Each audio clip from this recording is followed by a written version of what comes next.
नमस्कार साथियों, आप सभी के लिए यहाँ पर एक महत्वपूर्ण सेशन लेने वाला हूँ। और कल से जब से आपकी डेट जारी हुई है, परीक्षा तिथियाँ जारी हुई है और आप सभी के मैसेज भी आ रहे थे। हालांकि मैंने इस परीक्षा को लेकर जो मेरा विचार है, जो मेरा दृष्टिकोण है, जो मेरा अनुभव है, उसको लेकर मैंने एक मैसेज स्कूल व्याख्याता परीक्षा के लिए एक अंतिम मैसेज आपको प्रेषित कर दिया है, टेलीग्राम पे डाल दिया है। आप जाके एक बार ज़रूर पढ़िएगा। हालांकि कमोबेश वही बातें हैं जो मैंने आपको अंतिम मैसेज में कही है, उसी को हम यहाँ पर करने वाले हैं।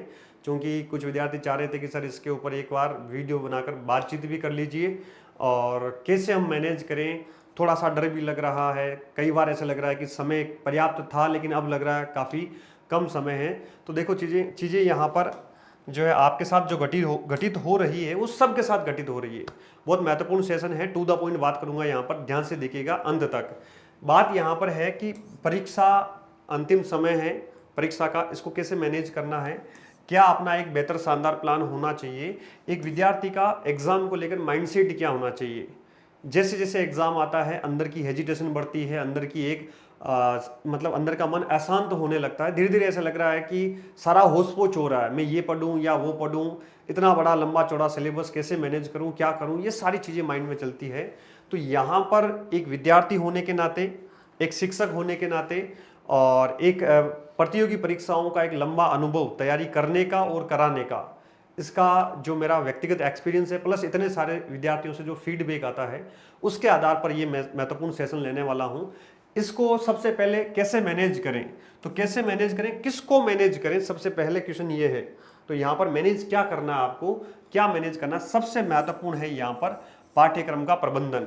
जो अपना सिलेबस है, इस सिलेबस को मैनेज करना सबसे बड़ा दुविधा यही है। इतना लंबा चौड़ा सिलेबस, पेपर 1 इतना लेंदी, इतना लंबा चौड़ा पेपर 2 विषय प्लस आईसीटी एंड पेडागोजी, बहुत लंबी चौड़ी चीज़ें हो जाती है। इसको कैसे एक संक्षिप्त करके कैसे हम एक ढांचे में ढालें या इसको कैसे मैनेज करें कि ताकि जो ऊहापोह की स्थिति बनती है, जो एक होश पोच वाली स्थिति बनती है, वो नहीं बने और हम माइंड से शांत होकर एक सिस्टमेटिक तरीके से तैयारी कर सकें। तो सबसे बड़ा प्रश्न यही है कि पाठ्यक्रम को मैनेज करना।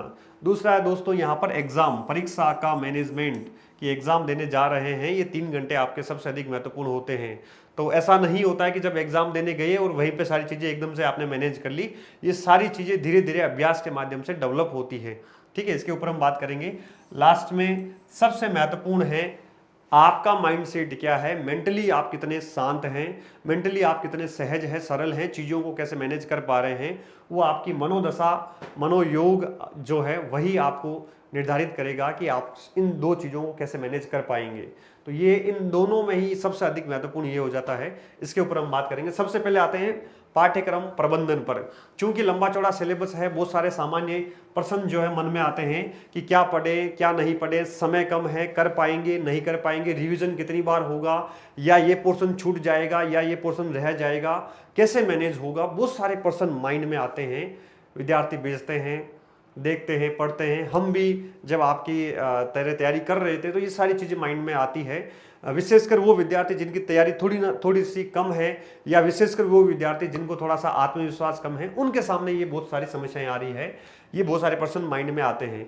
तो इन प्रश्नों का अगर मैं जवाब देना चाहूँगा जो मेरी दृष्टिकोण से है, चूंकि इतना लंबा चौड़ा सिलेबस है, इसकी किताब भी उठा लाए, इसको किताब भी उठा लाए, इस है ना, इन गुरुजी की भी टेस्ट सीरीज ले ली, इन गुरुजी की भी टेस्ट सीरीज ले ली, है ना, 3-3 4-4 सेंटरों से टेस्ट सीरीज इकट्ठी करके रख ली है, नोट्स इकट्ठे करके रख लिए हैं। तो वो जब सारी चीज़ें इधर उधर पड़ी रहती है, कोई सा टॉपिक किसी गुरुजी का अच्छा था, कोई सा टॉपिक किसी गुरुजी का कमज़ोर था, तो किसका अच्छा किसका कमज़ोर, कहाँ किस में वो चीज़ पड़ी है जो आपने इतने साल 2 साल 6 महीने में पढ़ी थी, अब कैसे उसको 25 दिन में 20 दिन में उसको संक्षिप्त करके अच्छे से मैं रिवाइज करूं। ये सबसे बड़ी समस्या है, ये सबसे बड़ी दुविधा है। जितना अधिक कंटेंट उतना अधिक कन्फ्यूजन, जितना अधिक कंटेंट उतना अधिक होश पोच, जितना अधिक कंटेंट उतना ही अधिक अव्यवस्थित तैयारी, ये होता है। तो यहाँ पर करना क्या है आपको, अब कोई बुक नहीं पढ़ना है, कोई भी बुक नहीं पढ़ना है, कोई भी नया कंटेंट आपको नहीं पढ़ना है, केवल वही पढ़ना है जो आपके पास आपके नोट्स हैं, आपके खुद के बनाए हुए हैं, आपकी कोचिंग क्लासेस के नोट्स हैं, आपने जो स्टार्टिंग से नोट्स पढ़े हैं, केवल उन्हीं नोट्स को आपको बार बार रिवाइज करना है। टच भी नहीं करना है कोई बुक या नए नोट्स, नया कंटेंट। नोट्स का भी आपको शूट करना है, नोट्स को भी संक्षिप्त करना है, क्योंकि नोट्स भी आप अगले 20 दिन में, पेपर 1 भी है, पेपर 2 भी है, आईसीटी, पेडागोजी, वो सारी चीजें हैं यहाँ पर। तो नोट्स का भी आपको संक्षिप्तीकरण करके इसको अच्छे से रिवाइज करना है। इसको जितना अधिक आप शॉर्ट में करेंगे, सबसे महत्वपूर्ण बात मैंने यहाँ पर लिख दी है, संपूर्ण पाठ्यक्रम का व्यवस्थित संक्षिप्तीकरण जो विद्यार्थी करेगा, जो उसका उचित प्रबंधन करेगा, वही विद्यार्थी विजेता बनेगा। क्योंकि यही चीज आपको दिखाएगी कि आपने अंत समय में अपने आप को कैसे मैनेज किया, चीजों को कैसे रिवाइज किया। पढ़ा हुआ खूब है, सबकॉन्शियस माइंड में है, निकल कर आ जाएगा, लेकिन जो लास्ट टाइम में रिवीजन किया होगा, सरसरी नजर से देखा हुआ होगा, वो चीजें आपके लिए सबसे अधिक महत्वपूर्ण होगी। तो यहाँ पर जो स्टैटिक पोर्शन है उसके ऊपर अधिक समय नहीं लगाना है। जो जैसे मैं भूगोल के विद्यार्थियों के लिए बात करूं, भौतिक भूगोल का पोर्शन है, इंडियन ज्योग्राफी है, ये 50 बार आपने पढ़ रखी है। अब इसमें आप नए सिरे से पढ़ेंगे तो भी बहुत अधिक नया डेवलप नहीं होने वाला है, नया आप में बहुत अधिक सुधार नहीं होने वाला, नए कॉन्सेप्ट अब नहीं बनने वाले हैं। तो यहाँ पर जो स्टैटिक पोर्शन पर है उस पर अधिक समय आपको नहीं लगाना है, ठीक है। उसको एकदम चुटकियों से निकाल लेना है, वो भी अभी नहीं, बाद में निकाल सकते हो। अभी केवल उन पोर्शन पे फोकस करना है जो अभी भी आपके कमजोर हैं, अभी भी आपको उन पोर्शन में जो है एक आपको कॉन्फिडेंस नहीं आ पा रहा है, उस पर आपको फोकस करना है, ठीक है। कॉन्सेप्ट बनाने का अब समय नहीं रहा है। आप लग जाओ सविंदर सिंह पढ़ने, आप लग जाओ मान लो आरसी तिवारी बड़ी बड़ी किताबें पढ़ने, नहीं पढ़ना है। कॉन्सेप्ट अब नहीं बन सकता है।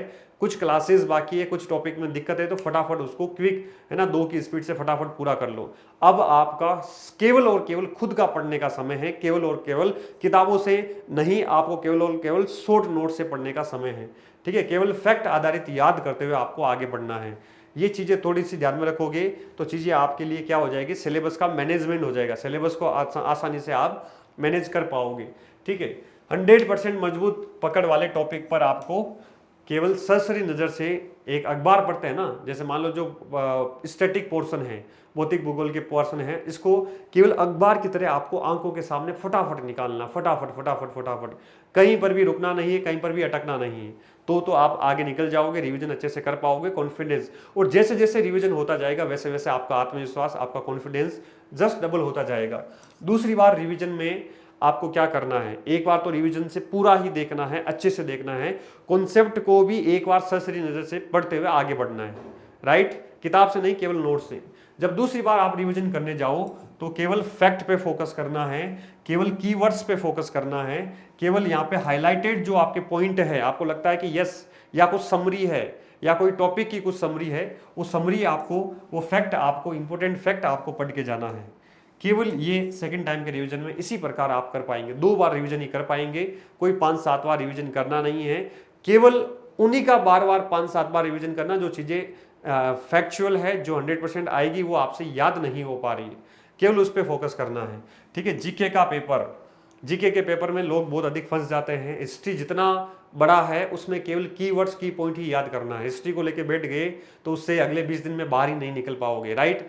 तो ऐसे चीज़ों पे जो है आपको बहुत कम समय देना है ना। इकोनॉमिक सर्वे वगैरह ऐसी कुछ चीज़ें हो गई, इस पे आपको अधिक फोकस करना है, जहाँ से कंटेंट कम है, क्वेश्चन टू द पॉइंट आता है, ठीक है। सबसे बड़ा यहाँ पर एक जो टॉपिक है वो है समसामयिकी, ये अपार है ना, जो करंट अफेयर है ये अपार है।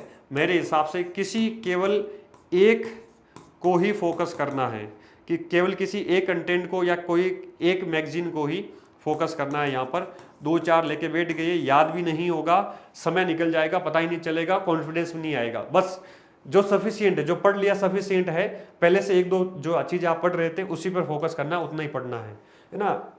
मार्केट में इतनी सारी चीज़ें आई हुई है, लेके बैठ गए कि थोड़ा सा इसमें भी देख लूँ, थोड़ा सा इसमें भी देख लूँ, कभी भी गाड़ी पार नहीं होगी, फंस जाओगे बहुत बुरी तरीके से, याद रखिएगा। तो छोटे टॉपिक पर ज़्यादा प्रैक्टिस करनी है। जो जीके का पेपर है, होता क्या है कि अब गणित को प्रैक्टिस करने का समय नहीं है। अब आप गणित में बहुत अधिक प्रैक्टिस करेंगे, इंग्लिश में बहुत अधिक प्रैक्टिस करेंगे, बहुत अधिक सुधार नहीं होने वाला है। केवल गणित में, इंग्लिश में नियम पढ़ लो, थ्योरी पढ़ लो, कोई फॉर्मूला है, सूत्र है, उसको याद करके आगे बढ़ जाओ, राइट। जो मेरी तरह गणित में डब्बा गोल होगा थोड़ा बहुत आपका भी, है ना। जो डायरेक्ट क्वेश्चन आएगा सूत्र से या अंदाजे से जो होगा वो हो जाएगा। जो थोड़ा सा कठिन आएगा, अब बहुत अधिक प्रैक्टिस अभ्यास करने से उसमें बहुत अधिक सुधार नहीं होने वाला है ना। 2-2 3-3 घंटे मैथमेटिक्स को लेके बैठ गए, इंग्लिश को लेके बैठ गए, तो कहीं ना कहीं सब्जेक्ट में कहीं ना कहीं और जो पोर्शन है जहां से टू द क्वेश्चन आएगा उसको आप ठीक करोगे, उसके साथ क्या हो जाएगा, कॉम्प्रोमाइज हो जाएगा। तो ये कॉम्प्रोमाइज एक क्वेश्चन के चक्कर में नहीं करना है, ठीक है। लेकिन छोड़ के भी नहीं जाना है इनकी बेसिक थ्योरी, क्योंकि जो आसान क्वेश्चन है जहां पर लेवल प्लेइंग फील्ड बराबर है ना, तो आपको उस लेवल से नीचे नहीं जाना है। तो जो आसान क्वेश्चन आएंगे जो सब लोग करेंगे वो आपको कर देना है, उसके अगर वो आप नहीं कर पाए तो आप बाहर हो जाओगे। तो जीके को पेपर को बिल्कुल भी आपको एकदम ऐसे, है ना, दया भाव पे छोड़ पे नहीं जाना है, इसको अच्छे से करके जाना है। दोनों से ही चीजें, सफलता दोनों से ही मिलेगी। यहाँ केवल सब्जेक्ट पर पकड़ मजबूत होने से कुछ नहीं होगा। जीके भी उतना अधिक महत्वपूर्ण है, याद रखिएगा। चलें आगे। यहाँ पर टॉपिक या यूनिट के रिवीजन में आपको प्राथमिकताएं तय करनी पड़ेगी।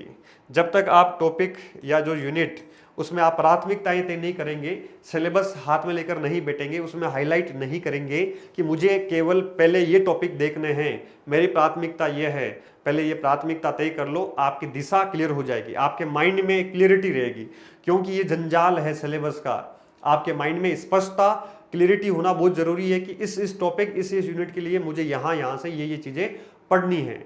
अगर फंस गए तो ना होश पोच हो जाओगे। जैसे ही आप फंसोगे, चीजें अव्यवस्थित होगी, बिखर जाएगी, तो आपका कॉन्फिडेंस डाउन आ जाएगा, आप मन से अशांत हो जाओगे, आपकी हेजिटेशन बहुत अधिक बढ़ जाएगी और चीजें आप भूलने लगोगे, बहुत बड़ा नुकसान हो जाएगा लास्ट टाइम में, याद रखिएगा, बहुत महत्वपूर्ण बात कह रहा हूं, राइट।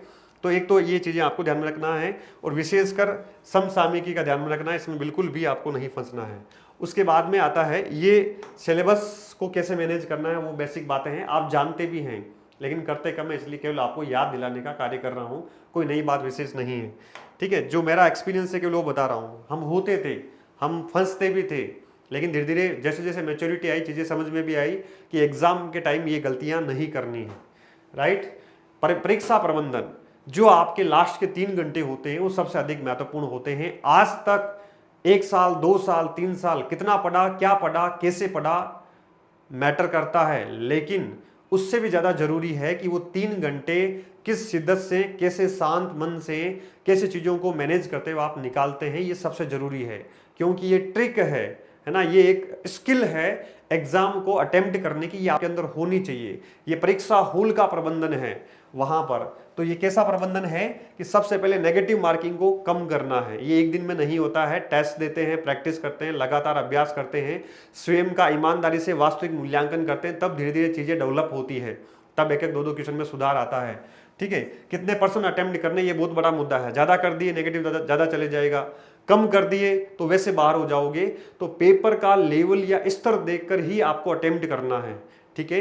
तो ये जो कितने % अटेम्प्ट करने, ये कैसे आएगा, है ना, समय प्रबंधन, समय में पूरा पेपर हो जाए, ठीक है। परीक्षा की मांग, डिमांड समझना कि एग्जामिनर क्या चाहता है, परीक्षा पे पेपर किस लेवल का आता है, क्वेश्चन किस लेवल का आता है, उसको समझते हुए यहाँ पर आपको मॉक टेस्ट और पीवाईक्यू की प्रैक्टिस करनी चाहिए। ये चीज कैसे डेवलप होती है, मॉक टेस्ट और पीवाईक्यू। ना तो पीवाईक्यू पढ़ने का टाइम है, ना मॉक टेस्ट देने का टाइम है अभी। तो यहाँ पर जो, और अभी टेस्ट सीरीज के बारे में भी बात करेंगे, मुझे लगता है कि ईमानदारी से एक बार जिसने पीवाईक्यू नहीं पढ़े, 1 या 2 बार, कुछ पीवाईक्यूज पढ़ सकते हैं, पूरे पीवाईक्यूज नहीं पढ़ पाएंगे, पढ़ भी लेंगे तो भी अच्छा है, बेनिफिट है। हो सकता है कुछ 2-4 क्वेश्चन उसमें रिपीटेशंस भी हो जाए, 100% होते भी हैं, है ना। इतने सारे 4-5 पेपर हो रखे हैं, उनमें से 5-7 क्वेश्चन रिपीट होंगे ही होंगे। तो अच्छे से मुझे लगता है कि एक गंभीर विद्यार्थी लगभग इनको 5-7 बार पहले से ही पीवाईक्यू को पढ़ लेता है। तो जिन्होंने नहीं पढ़ा है वो भी आप पढ़ लीजिएगा, राइट। अपने जो प्रयास भूगोल पर्सन बैंक है उसमें डाले हुए हैं पीवाईक्यूज, असिस्टेंट प्रोफेसर के भी डाले हुए हैं जो सेम लेवल के हैं, सेम टॉपिक के हैं, राइट। तो मॉक टेस्ट यहाँ पर अब क्या करना है, कितना टेस्ट देना है, बहुत अधिक टेस्ट में नहीं फंसना है, कोई टेस्ट सीरीज अब ज्वाइन नहीं करनी है, ना ही कोई टेस्ट सीरीज के माध्यम से टेस्ट देना है। मुझे लगता है कि 1 जून संडे है, 8 जून संडे है, तो 2 यहाँ पर संडे आ रहे हैं, उसके बाद में जो संडे आ रहा है वो केवल आपको रिवीजन में ही देना, टेस्ट में समय नहीं गंवाना है। ठीक है। तो यहाँ पर केवल आप 2 मॉक टेस्ट दे दीजिए, 2 मॉक टेस्ट देकर ये आकलन कर दीजिए कि मेरी नेगेटिव मार्किंग कितनी हो रही है ना, कितने परसेंट मुझे लेवल के हिसाब से अटेम्प्ट करने हैं, समय प्रबंधन, परीक्षा की मांग, ये 3-4 चीजें हैं। 2 या 3 मॉक टेस्ट देकर इसको डेवलप कर लीजिए, सीख लीजिए, समझ लीजिए। फुल मेगा टेस्ट देना है ना, टुकड़ों में नहीं, कंप्लीट 150 क्वेश्चन का यहाँ पर आपको टेस्ट देना है, ठीक है। उससे आपको समझ में आ जाएगी चीजें क्या कैसे होनी है ना। और एग्जाम की भावना से देना है। परीक्षा से पहले परीक्षा जैसे हमने पिछली बार करवाए थे, इस बार केवल ये 2 मॉक टेस्ट ही करवाएंगे। तो ये परीक्षा के हॉल में बैठने की भावना के साथ ये पेपर आपको देना है, PYQ और अभ्यास सारा। इसी से आपको क्या है, ये सारी चीजें डेवलप हो जाएगी, ठीक है। अगर टेस्ट सीरीज की बात करूं, अब यहाँ पर सबसे पहले तो ये बात है कि टेस्ट सीरीज में कोई रैंक जारी नहीं होगी, ठीक है। आगे जो भी 2 मेगा मॉक टेस्ट होंगे इसमें कोई रैंक जारी नहीं करेंगे, बिना फालतू का कोई तनाव नहीं लेना है, ना ही अपनी रैंक देखनी है। जो हो गया सो हो गया, जो जहां पर है अच्छा है, ठीक है। यहाँ पर टेस्ट सीरीज की कोई नीड नहीं, अब कोई नई टेस्ट सीरीज नहीं, केवल आपको ये करना है ओनली 2 मॉक टेस्ट देने हैं। किसके लिए? परीक्षा प्रबंधन सीखने के लिए, मैनेजमेंट सीखने के लिए कि मुझे परीक्षा में किन किन चीजों को ध्यान रखना है, कौन सी मैं बेसिक गलतियां करता हूं। हर विद्यार्थी सिली मिस्टेक करके आता है, आपसे भी होगी, इस बार भी होगी, एग्जाम देने के बाद भी मुझे बोलेंगे कि सर आपने बोला था फिर भी मैंने ये मिस्टेक कर दी है। असिस्टेंट प्रोफेसर का एक्सपीरियंस है, ठीक है, नेट का एक्सपीरियंस है, अन्य एग्जामों का एक्सपीरियंस है। बाहर निकलते ही विद्यार्थी कहता है कि सर आपने मना किया था, बोला था, फिर भी मेरे से ये गलतियां हो गई। तो उन गलतियों से बचने के लिए ये एक बार 2 मेगा मॉक टेस्ट देना, और उसमें देने के दौरान ये ध्यान रखना मैं कौन सी गलती कर रहा हूं या नहीं कर रहा हूं, या ये 2 मेगा मॉक टेस्ट देने के बाद बाहर आके अपनी गलतियों को सुधार लेना, याद रख लेना, कहीं पेज पे लिख लेना, ठीक है। टेस्ट सीरीज के गलत प्रश्नों पर कार्य, टेस्ट सीरीज आपने दिया है ना, किसी ने 15 टेस्ट दिए, किसी ने 20 टेस्ट दिए, किसी ने 5000 क्वेश्चन निकाल लिए, किसी ने 10,000 क्वेश्चन निकाल लिए। तो जब भी आपने टेस्ट दिए, प्रैक्टिस की, वहां पर कौन से क्वेश्चन आपने गलत किए, आपकी किस किस टॉपिक में गलतियां हुई, उन सारे प्रश्नों को, उन सारे टॉपिक को एक बार वापस देख लेना है। यही टेस्ट सीरीज का वास्तविक जो है अर्थ होता है, या टेस्ट सीरीज का वास्तविक फायदा या मूल्यांकन यही होता है। तो इसको आपको अच्छे से देख लेना है। टेस्ट सीरीज में जो गलत प्रश्न हुए उसको अच्छे से आप देख लेना है, क्योंकि यही वापस गलतियां आप मुख्य एग्जाम में भी करेंगे, 100% करेंगे, याद रखना। मुख्य एग्जाम में भी ये गलतियां होगी, इसलिए इसको कम से कम 2 बार देख लेना, ठीक है। केवल कमजोर यूनिट के टॉपिक वाइज अभ्यास, पूरा टेस्ट सीरीज का नहीं कह रहा हूं। जैसे मान लीजिए भूगोल के विद्यार्थी हैं, मापनी कमजोर है, केवल मापनी के 30 क्वेश्चन निकाल लो, प्रैक्टिस कर लो, ठीक है। प्रक्षेप कमजोर है ना, प्रोजेक्शन कमजोर है, इसके 30 क्वेश्चन निकाल लो। कुछ मान लीजिए स्टैटिक्स के जो मान लीजिए है ना, स्टैटिक्स का पोर्शन कमजोर है, इसके कम से कम 30-25 क्वेश्चन निकाल लो। 1-2 दिन का काम है, 3 दिन का काम है। तो जो जो ऐसे कुछ कमजोर टॉपिक हैं, है ना, रिमोट सेंसिंग हो गया, कुछ ऐसे कमजोर टॉपिक है, उनके टॉपिक वाइज, यूनिट वाइज, है ना, 10-20-50 क्वेश्चन निकाल लो। इससे बहुत बेनिफिट होगा। जैसे समपटल सर्वेक्षण है ना, जैसे समपटल सर्वेक्षण है, तो समपटल सर्वेक्षण के 30-50 क्वेश्चन निकाल लो, केवल इसी के, और टॉपिक पढ़ो, क्वेश्चन निकाल लो। तो इसमें अच्छी पकड़ मजबूत हो जाएगी, एक कॉन्फिडेंस आ जाएगा, ठीक है। ये जरूर करना आप, जो आपकी कमजोर यूनिट है, बाकी में करने की आवश्यकता नहीं है। लास्ट में आता है मानसिक संतुलन, आता है कि कैसे हम यहाँ पर मानसिक प्रबंधन करें, क्योंकि जैसे जैसे एग्जाम निकट आता है एक हल्का सा तनाव, एक हल्का सा बर्डन महसूस होता है, धीरे धीरे हेजिटेशन बढ़ती है, एक आंतरिक अशांति बढ़ती है। ये सबके साथ होता है, ये स्वाभाविक है, ये नेचुरल है। तनाव होना चाहिए, हल्का तनाव होना चाहिए। लेकिन जो विद्यार्थी ये बोलता है कि मुझे कोई तनाव नहीं है ना, जो विद्यार्थी कहता है कि मुझे कोई तनाव नहीं है, या तो उसको सब कुछ आता है या उसको कुछ भी नहीं आता है। 2 परिस्थितियों में ही कोई विद्यार्थी परीक्षा का तनाव महसूस नहीं कर सकता। मोदी जी को भी बिठा देंगे ना कि परीक्षा दो, तनाव उनको भी होगा, है ना। तनाव सबको होता है परीक्षा के, बस इतना ही अंतर होता है कि जो पेपर बनाने वाला होता है उसको भी आप वापस उसी का बनाया हुआ पेपर दे दोगे ना, उसको बोलोगे भैया आप अटेम्प्ट करो, तो वो भी ऐसे है ना, पसीना छूट जाएंगे उसके भी। तो तनाव होता है, स्वाभाविक प्रक्रिया है, सबके साथ होता है, उसको एंजॉय करना है, बशर्ते कि उस तनाव को मन मस्तिष्क के ऊपर हावी नहीं होने देना है, ठीक है, हावी नहीं होने देना है। इस बात का विशेष तौर पे ध्यान रखना है। कुछ बहुत सारे विद्यार्थी आएंगे, यार क्या है, कुछ नहीं है ना, बहुत सारी अफवाहें, बहुत सारी चीज़ें चलती है, बहुत सारे विद्यार्थी ऐसे भी लगेंगे यार ये बड़ा मस्त मोला है ना, इसकी रैंक भी अच्छी आती है, ये सब होगा। तो ये बहुत सारी चीज़ें ऐसी होती है, जो भाव होते हैं उन सबको दूर करना है, केवल अपने ऊपर ही फोकस करना है। जो आपका लेवल है वो अच्छा है, ये मान के चलना है। परीक्षा के निकट दिनों में ये सारी चीज़ें आएगी, बेचैनी होगी, तनाव होगा, है ना, धीरे धीरे अशांति उत्पन्न होगी, इन सब विचलन आएगा मन में, बहुत सारी चीज़ें आएगी, होगा या नहीं होगा, क्या होगा, ऐसी बहुत सारी चीज़ें आती हैं। इन सब को दूर कर देना है, कोशिश करना है ना। कोई बटन तो है नहीं कि बटन दबाया सारी चीज़ दूर हो गई, लेकिन प्रयास करना है दूर करने का। कि जो मैं कह रहा हूँ हो सकता है कहने से फर्क पड़ जाता है। कहता है ना डॉक्टर कई बार, है ना, झूठी दवा लिख भी देता है ना, वो ग्लूकोज में पानी लिख देता है कि ये चढ़ा दो सही हो जाएगा। तो वही मैं डॉक्टर का काम यहाँ पे कर रहा हूँ, है ना। केवल ये मान लेना है कि ठीक है सर ने कहा है, तो कम सोचते हैं इसके ऊपर। ओवर थिंकिंग इसको कहते हैं, ओवर थिंकिंग नहीं करनी है।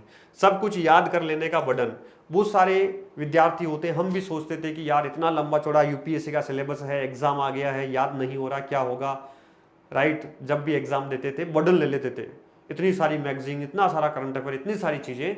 तो हमेशा इस बात को याद रखना, एक विद्यार्थी होने के नाते सब कुछ कभी भी याद नहीं होता है एग्जाम के टाइम। अगर आपने अच्छे से पढ़ रखा है, वो सब कुछ आपके सबकॉन्शियस माइंड में है, लेकिन एट ए टाइम आपको वो याद नहीं है। कोई बात नहीं, याद नहीं तो, लेकिन आपके सबकॉन्शियस माइंड में है, आपकी अंतरात्मा कह रही है मैंने ईमानदारी से पहले मेहनत की है। वो है जब आपके सामने क्वेश्चन आएगा, तुरंत वो क्वेश्चन आपका उत्तर जो है आपका माइंड निकाल के आपको दे देगा। अगर अच्छे से अभ्यास प्रैक्टिस की हुई है तो वो क्वेश्चन आपके सामने आते ही आपको आंसर मिल जाएगा। इस बात का विशेष तौर पे ध्यान रखना है साथियों। बहुत बहुत बड़ी जो है ये दुविधा होती है कि मुझे कुछ नहीं आता, मुझे कुछ याद नहीं है। ये बोलना ही नहीं है ना। अगर ये बार बार बोलोगे यार मुझे कुछ याद नहीं है, मुझे कुछ याद नहीं हो रहा है, मैं क्या करूं, इतना लंबा चौड़ा सिलेबस है, आगे पढ़ रहा हूं, पीछे भूल रहा हूं, ये जितना बार बार बोलेंगे वास्तव में वैसा ही होगा। जैसा सोचेंगे वैसा ही आपका मन बन जाएगा। तो एग्जाम के टाइम कभी भी ये बोलना ही नहीं है, सबको बोलना है कि यस आई एम रेडी, मुझे सब कुछ आता है, मुझे याद है चीजें, है ना। ये पॉजिटिविटी है, ये हमेशा माइंड में सकारात्मकता रखनी है, ठीक है। तो यही चीजें आपको करनी है। आपका माइंडसेट इस प्रकार का होना चाहिए, पॉजिटिव माइंडसेट होना चाहिए, आशावादी माइंडसेट होना चाहिए। जितना आप सरल सहज रहेंगे, शांत रहेंगे, चीजें उतनी ही आप ग्रहण करेंगे।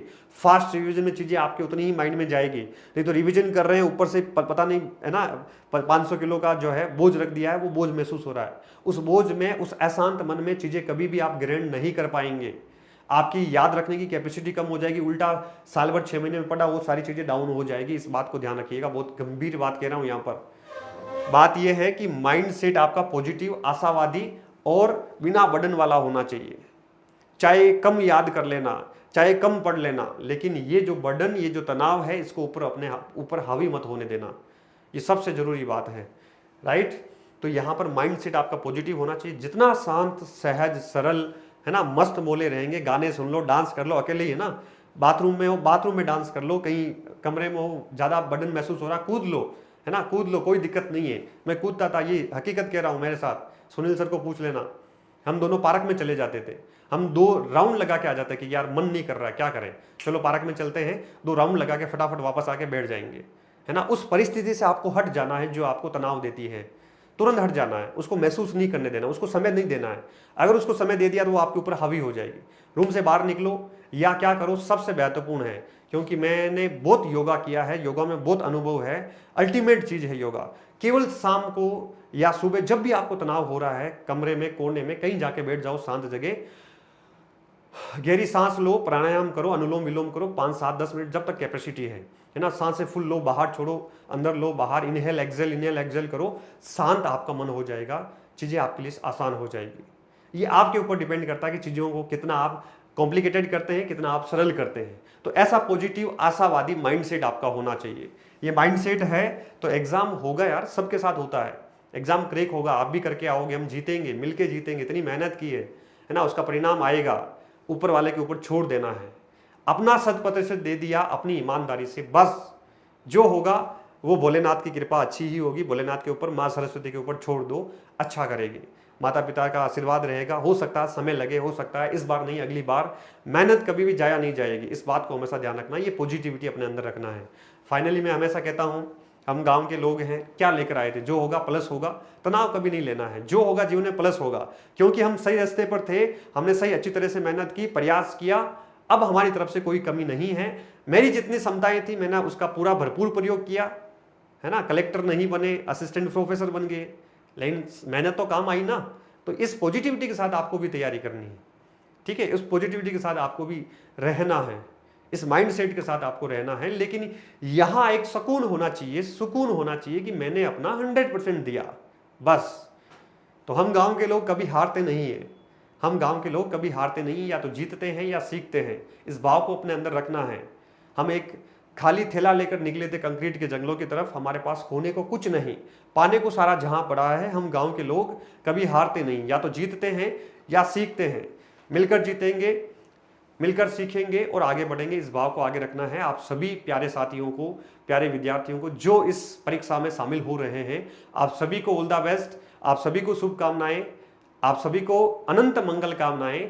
आप इस एग्जाम को देके आइए, इस 25 दिन को मैनेज करिए और फिर हम मिलेंगे, अच्छे से एंजॉय करेंगे। भूगोल के विद्यार्थियों के लिए कुछ सेशन लूंगा, उनके बारे में मैं यहाँ पर ये जानकारी दे रहा हूँ। पीजी वाले पोर्शन पर मैं कुछ नहीं कराने वाला, इन सारे पोर्शंस पर मैं आपको कुछ चीज़ें करवाऊंगा, ठीक है। इसकी अपडेट आपको मिल जाएगी टेलीग्राम पे, कैसे क्या करने वाले, current updated data, practical geography के कुछ क्वेश्चंस और कुछ टॉपिक याद करवाऊंगा। पीजी वाले कुछ फैक्चुअल डाटा याद करवाऊंगा। इनमें जहां पर भी करंट अफेयर बनता है वो यहाँ पर याद करवाऊंगा, विशेषकर भूगोल वाले विद्यार्थियों के लिए, ठीक है साथियों। अगेन आप सभी को बधाई। इस महारण में, इस संग्राम में आप सबको जीत के आना है, अपनी तरफ से अपना पूरा 100% दे के आना है। Thank you, all the best. इस टेलीग्राम चैनल पे आपको सारी चीज़ें मिल जाएगी। बाकी अपनी यूनिवर्सिटी ऐप वगैरह जो भी आपको दिक्कत है इस पर कॉल कर दीजिएगा, ठीक है साथियों। मिलते हैं, all the best, thank you.